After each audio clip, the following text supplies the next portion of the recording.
In the endless stars of the galaxy there were many powerful races. Some had skin like steel, some had minds that could control machines, some had claws that could cut through stone. Among them there was one race that nobody respected. They were called humans. Aliens looked at humans and saw weakness. Humans had short lives. They had fragile bodies. Their muscles were nothing compared to the giants of the galaxy.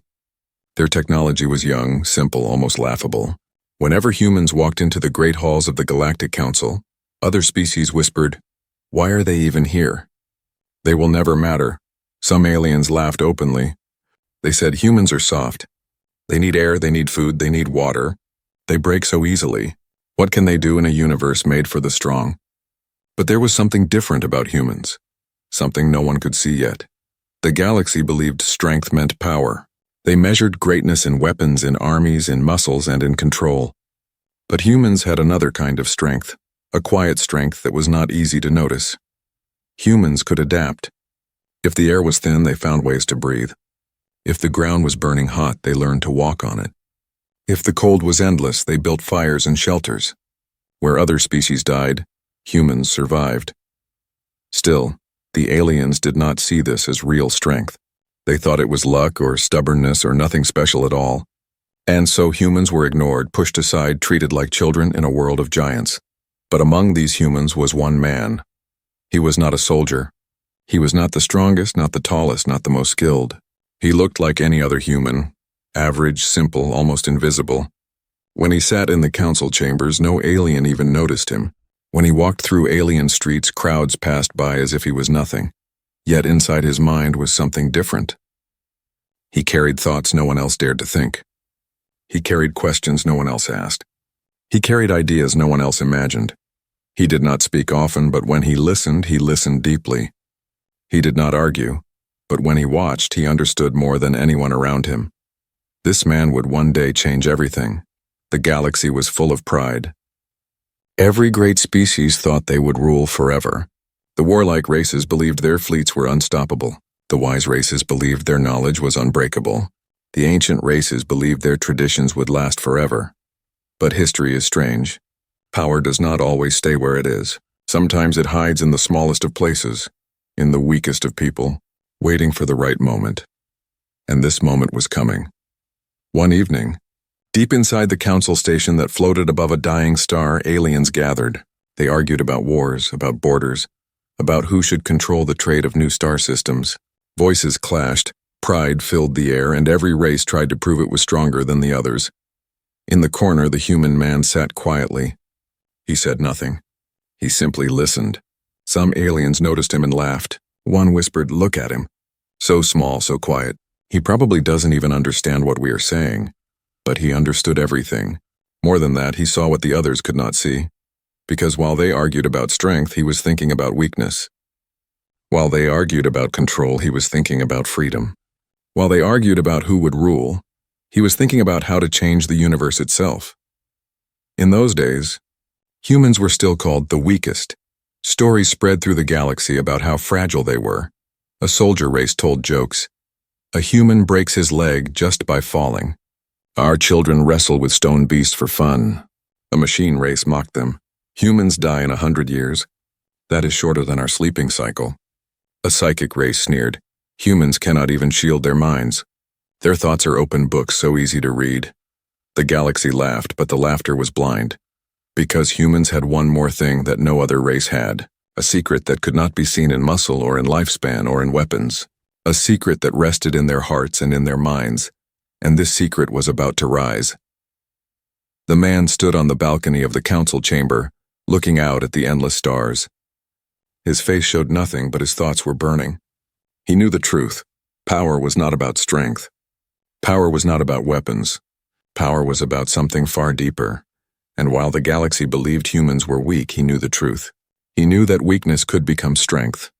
He knew that small things could change great things. He knew that one idea could turn the universe upside down. He smiled to himself.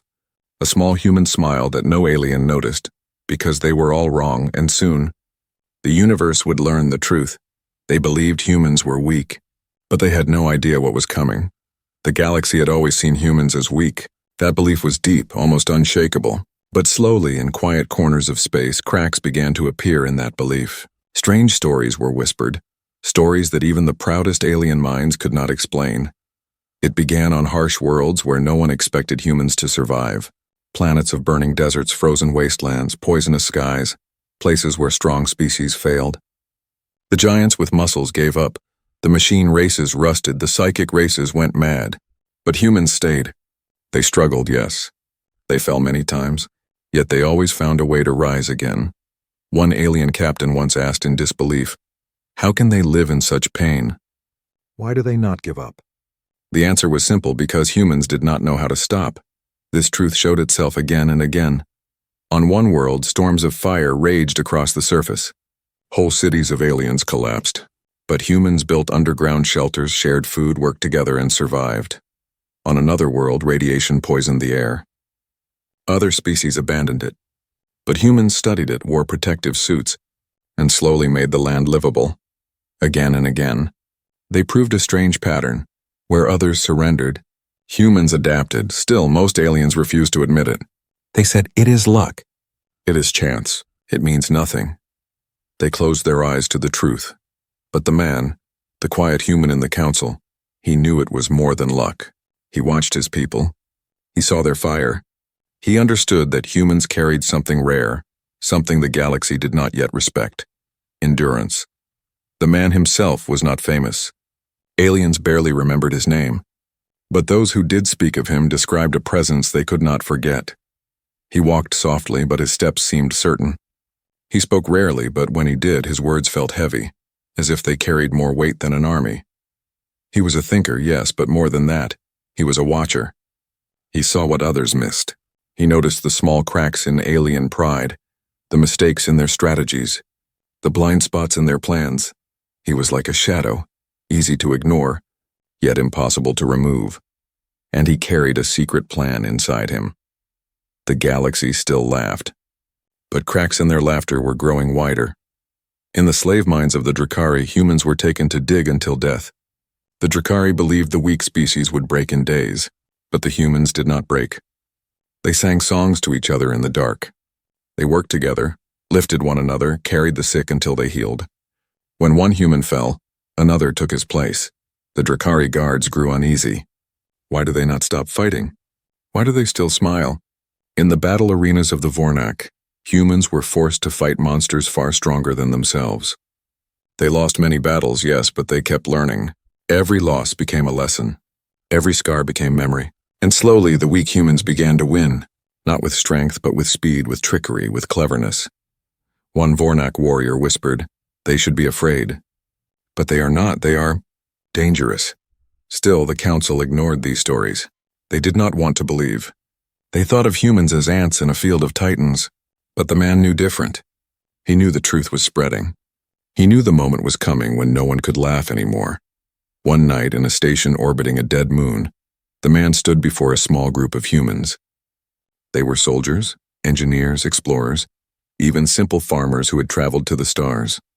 Their faces were tired, their bodies scarred, but their eyes burned with fire. He looked at them and spoke quietly. "They think we are weak. Let them believe it. They do not see what we carry. They do not see what we can endure. They do not see that we rise where they fall. And one day they will understand. One day they will see us not as weak, but as something they fear and respect." The humans nodded. Not because they wanted glory, not because they wanted power, but because they understood. They had survived everything. They could survive more. Far away in the deep reaches of space, storms of war were already rising. Empires were preparing to clash. Fleets were preparing to burn. Millions would soon die. And the galaxy still thought humans were too small to matter. But the man was waiting. He was watching. He was planning. He knew something no alien knew. He knew that when the Great War came, humans would not only survive it, they would shape it. He stood by the glass of the station, looking out at the stars. He imagined the future.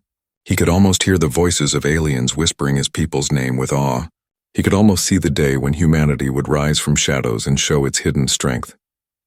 He smiled, faintly, almost invisibly. The galaxy still believed humans were weak, but they were wrong. And soon, The universe would learn the secret. Humans were stronger than anyone had ever imagined. The first test was over, but the galaxy did not rest. The Zorath Dominion had been wounded and they were furious. No one had ever dared resist them, not like this. To be stopped by humans, the weakest race, was an insult they could not forgive. So the Zorath gathered more fleets, larger than before. They promised to return with fire and destroy not only the humans, but also the council worlds that had allowed them to interfere. The galaxy trembled. Many races prepared to surrender before the Zorath even arrived.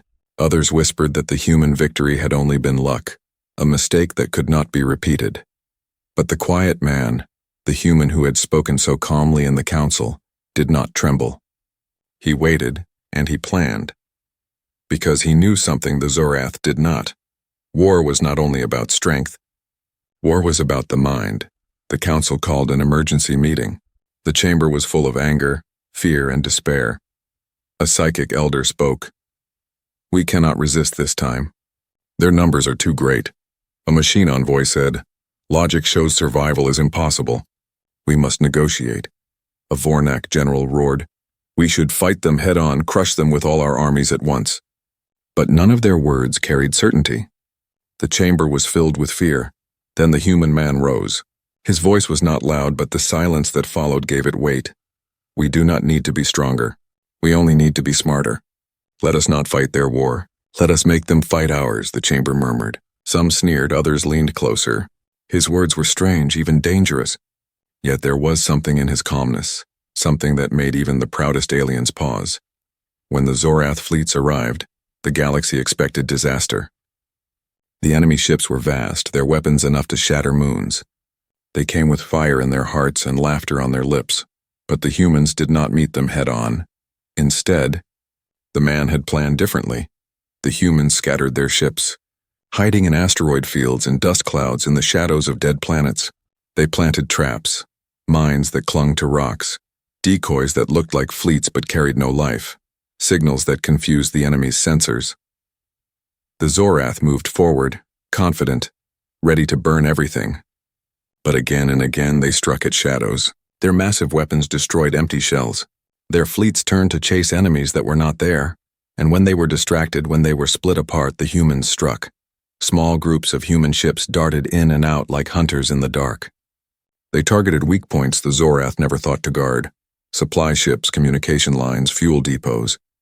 They cut the Empire's strength piece by piece like a blade slicing threads. The galaxy watched in shock. Never before had anyone fought the Zorath like this. Every other race had tried to meet their strength with strength. Every other race had failed, but humans were different. They fought like shadows, like whispers, like a storm that no one could see until it struck. One alien commander whispered to another, "This is not war, this is something else. This is strategy." And at the center of it all was the man. He did not command from a throne or shout orders from a high seat. He worked quietly, moving between humans, guiding them with calm words. He reminded them not to fear, to adapt, to think, to use every small advantage. When a plan failed, he changed it. When the enemy expected one move, he gave them another. When hope seemed lost, he found a path no one else could see. The Zorath grew frustrated. Their commanders shouted at one another, "They are ants! How do they resist us? How do they make us bleed?" But the truth was simple. The humans were not fighting the Zorath Empire. They were fighting the Zorath mind, and the mind of the Empire was predictable, proud, and blind. The man knew this. He had seen it from the beginning. He had turned their pride into their weakness. The war dragged on. Days turned into weeks. The galaxy expected the humans to finally fall. Yet every time they endured. Every time they surprised. Every time they made the Zorath weaker. Slowly, the laughter of the galaxy faded. No one called humans weak anymore. Now they watched them with suspicion, even fear. And some began to wonder, if humans could outthink even the greatest empire, what else could they do? At last, the Zorath fleets withdrew, not because they were defeated in open battle, but because their pride was broken. They had spent too much, lost too much, and gained nothing. The galaxy was stunned. The humans had not just survived, they had won. In the council chamber, the man stood once more. He said nothing of glory, nothing of pride. He only spoke one quiet line. Strength can be broken, but strategy lives forever. But even as the council marveled, the man knew the truth. This was not the end. This was only the beginning. The Zorath would not forgive. Other empires would not forget, and soon, the galaxy would face battles far greater than this. He stood again at the balcony, staring at the stars, his eyes calm, his mind burning with new plans. The universe had begun to learn his secret, but they had not yet seen his greatest move. The Zorath fleets had retreated, but the war was far from over. The galaxy waited, tense and uncertain, watching the humans with new eyes. Once they had been called fragile. Now whispers spread across the stars, whispers of a species that could not be broken, whispers of humans who turned weakness into power. But respect does not come quickly in the galaxy. Prideful races do not bow easily. Many still believed the human victories were only chance, a flicker of luck that would soon fade. The man knew better. He knew the true test had not yet come, because respect is not given. Respect is earned, and often in blood. The Zorath returned, fiercer than ever. This time they did not come only with fleets. They came with terror. They struck at small worlds, destroying villages, cities, families. They wanted revenge. They wanted the humans to scream, to surrender, to kneel. But the humans did not kneel. Every attack was met with defiance. On one burning colony, humans rushed into collapsing tunnels to rescue alien children. On another world under siege, human soldiers stood shoulder to shoulder with alien farmers fighting not for conquest, but for survival. Stories began to spread, not of victories but of courage. Stories of humans who ran into fire, who shielded others with their own fragile bodies, who refused to abandon allies even when escape was possible. The galaxy began to see something new. Humans were not only clever, they were loyal. Among these stories, one moment would never be forgotten. It happened on the world of Archon Prime, a council outpost caught under sudden attack. The Zorath unleashed a weapon that could tear open the very ground, swallowing whole cities into fire. Panic consumed the defenders. But in the chaos, a group of humans, only a handful, stood firm. They knew the weapon's core could be destroyed, but to do so meant certain death. The human commander looked at his team, his face calm. If we do nothing, this world burns. If we fall, at least others will live. You know what we must do. They nodded without hesitation. The humans charged into the heart of the weapon, fighting through walls of fire and legions of enemies. Their bodies broke, their armor burned. But they pushed forward until they reached the core. And then, with one final effort, they destroyed it, sacrificing themselves to save not only the planet, but thousands of lives, alien and human alike. The explosion lit the skies. When it cleared, Archon Prime still stood. The galaxy was silent. For the first time, they did not laugh. For the first time, they whispered with awe. The council gathered again, shaken by the news. A machine envoy spoke softly. They gave their lives, not for themselves, but for all of us. A psychic elder bowed her head. I saw no fear in them. Only resolve, such will, I have never felt before. Even the Vornak general, once the loudest to mock humans, was quiet. Finally he said, perhaps they are not weak. Perhaps they are stronger than we ever knew. Fear had turned to something else, respect. But the respect was not simple admiration. It carried something darker too. Because courage like that was dangerous. A species willing to die for others. A species that never surrendered. A species that could not be broken. Such a species could not be controlled. Some in the council whispered warnings. If humans can inspire others, if their fire spreads, will they not rise too high? But the man, the quiet human, did not seek glory. He did not seek crowns or power. All he sought was survival. Survival not only for his people, but for all who believed strength was more than weapons. Still, he knew what was happening. He saw it in alien eyes. No one called humans weak anymore. They looked at humans with caution, with suspicion, with something almost like fear. On the battlefield, this respect was even clearer. Alien soldiers who once refused to fight beside humans now begged for them. Place the humans in our unit. They never leave a comrade behind.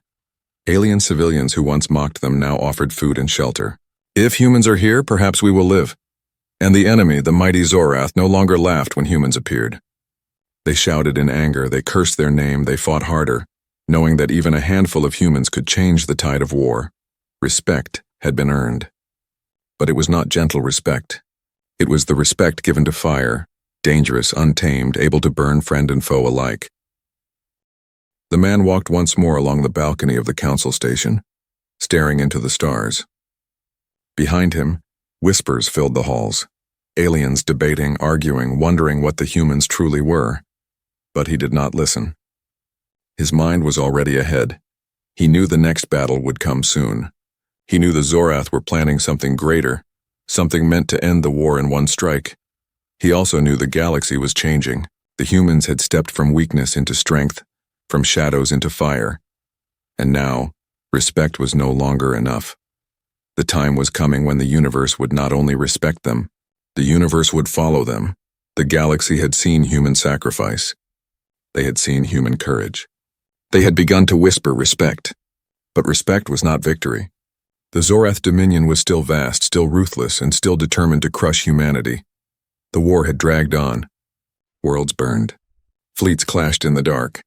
The council grew weaker with each passing day while the Zorath seemed endless. Many feared it was only a matter of time before the humans too would finally fall. But the man, the quiet human who had guided his people from the beginning, believed otherwise. He believed the war was not decided by strength or numbers. He believed the true turning point was yet to come, and he was right. The Zorath prepared their greatest strike. They gathered their largest fleet, a force so massive it blotted out the stars. Their plan was clear: to crush the council in one final battle, to shatter every defense, to make an example of humanity, and erase the idea of resistance forever. The council despaired. Some called for surrender. Others begged for negotiation. None saw a path to victory except the man. He rose in the chamber, calm as always. His words were soft, but they carried through the fear-filled hall.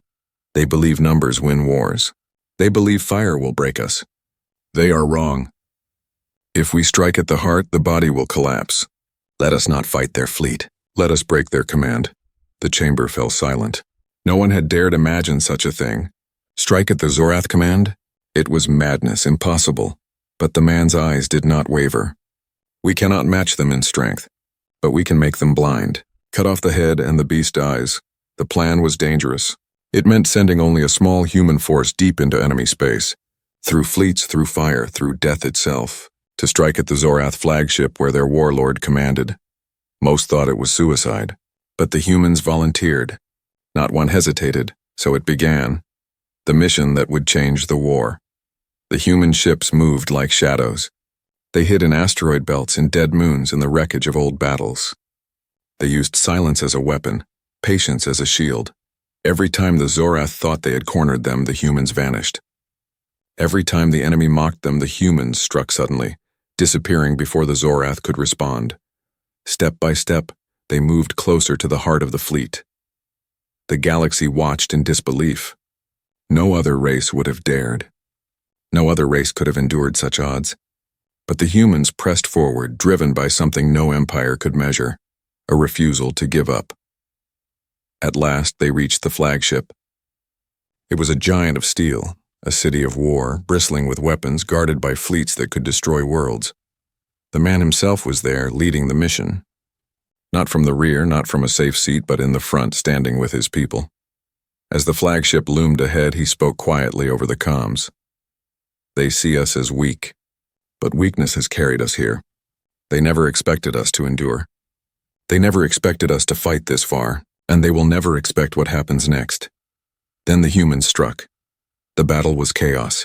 Human ships darted between giants, weaving through fire, cutting down defenses piece by piece. Sacrifices were made at every turn. One ship blocked enemy fire so another could advance. One crew rammed their vessel into a shield generator to break the barrier. The Zorath roared with fury, but their fury was useless. They could not stop the tide. At last, the humans reached the flagship's core. The man himself led the final charge. With only a handful of survivors, they broke through the steel halls, fighting room by room until they stood before the warlord of the Zorath. The warlord laughed when he saw them. "Humans, fragile, weak, you dare stand before me? The man looked at him calm as ever and spoke only one line. Weakness is only what you fail to understand. And with that, the human struck the final blow. The flagship exploded in fire, its command torn apart. Across the battlefield, the Zorath fleets faltered. Their orders vanished. Their coordination collapsed. The beast had lost its head. The council forces, inspired by the humans' impossible act, surged forward. For the first time, the Zorath retreated in chaos, their pride shattered, their empire shaken. It was the turning point. The war would not end that day, but it had changed forever. The Zorath were no longer untouchable, and the humans, once ignored, once mocked, had done what no one else could. In the council chamber, silence filled the air as news of the battle spread. No one laughed now. No one doubted. A psychic elder whispered, "They faced death without fear. They struck at the heart of an empire. They are not weak. They never were." A machine envoy added, "Perhaps it is not their bodies that matter. Perhaps it is their will." The galaxy began to see the truth. Humanity had turned weakness into strength. And in doing so, they had turned the war. The man stood once more at the balcony of the station, his gaze on the stars.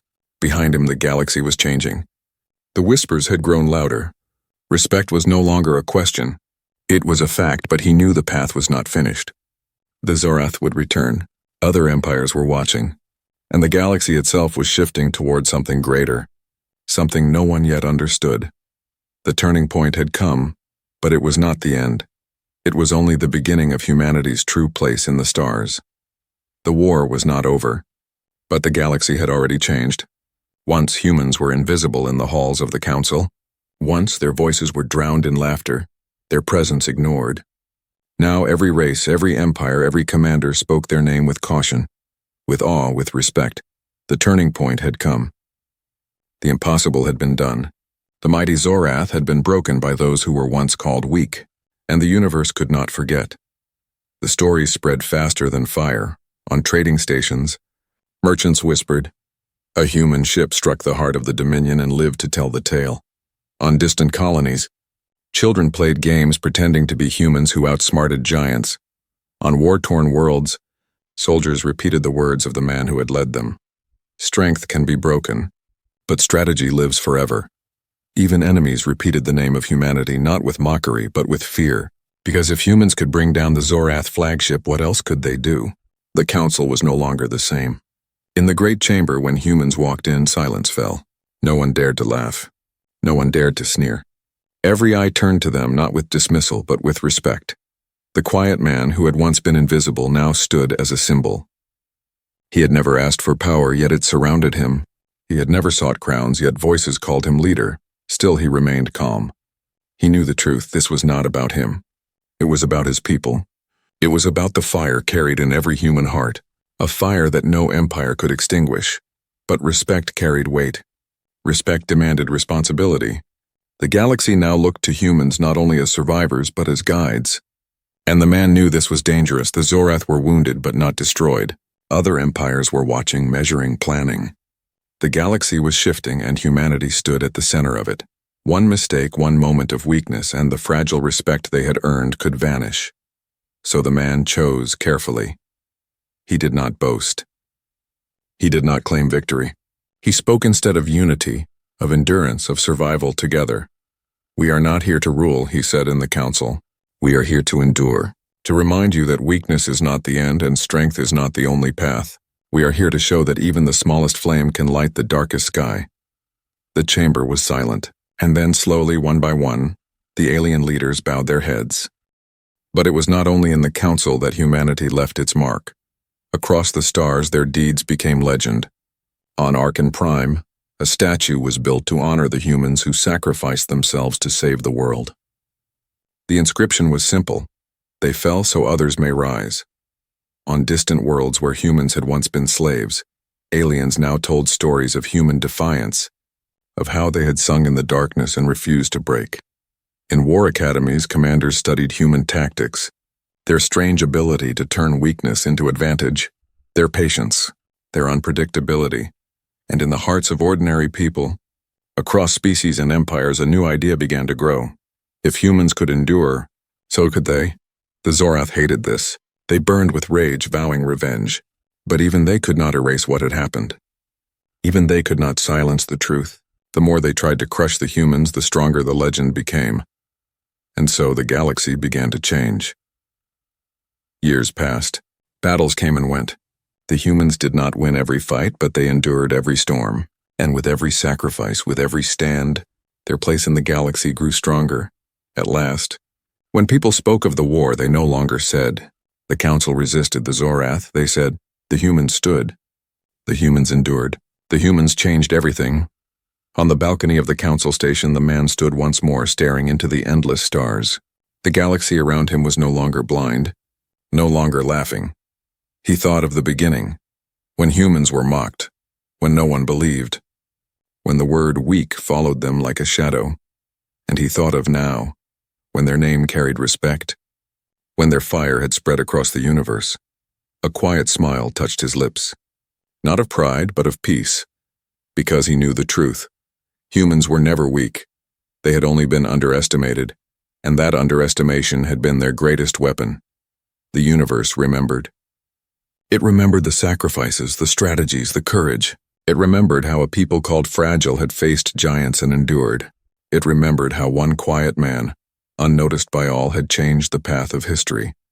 And in every corner of the stars, the lesson was whispered. They believed humans were weak. But humans showed a strength that changed the universe forever.